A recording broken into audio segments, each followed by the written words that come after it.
Костер из осенних листьев ценой в 1700 гривен. Такой штраф ждет запорожцев, которые жгут листву рядом со своими домами, рассказали местные коммунальщики. По словам специалистов, такой способ навести порядок во дворах грозит не только кошельку, но и здоровью. Какую альтернативу предлагают в городских КП, знает Дарья Симутина.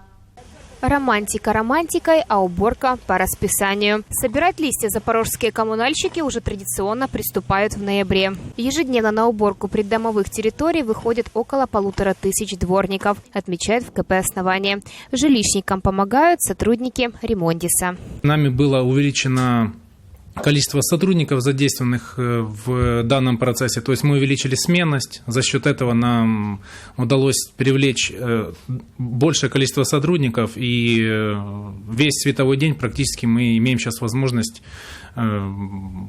возить, да, собирать и возить. Собранные листья коммунальщики вывозят за город. Объясняют, этого требуют санитарные нормы. Ну а тем запорожцам, которые пытаются убрать листья самостоятельно, сжигая их, по закону грозит штраф. От 300 гривен и то 10 700. В принципе, правила благоустройства действуют на всей территории города Запорожья, то есть частный сектор, безусловно, тоже касается. Мы имеем только вред, как здоровью людей, окружающих, так и ущерб, да, либо чьему-то имуществу, либо, не дай боже, кто-то может пострадать. Также местные коммунальщики активно готовятся к зиме. Сотрудники КП «Основание» и «Алуат» делятся. Готовиться к морозам начали заранее и уже приводят в порядок всю необходимую технику. На сегодняшний день в «Основании» готово к выходу 43 единицы тракторной техники, которые все оборудованы отвалами, щетками.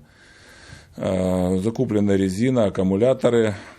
Есть у нас в достаточном количестве горюче-смазочные материалы. Заготовлены уже в полном объеме посыпочные материалы. Это отсев в объеме 2500 тонн и 35 тонн соли мы приобрели. Ежегодно КП «Алуат» подготавливает к зимнему периоду порядка 79 единиц. Также у нас заготовлено порядка 1500 тонн соли, 6000 тонн отсева. Это все распределено по нашим 7 участкам.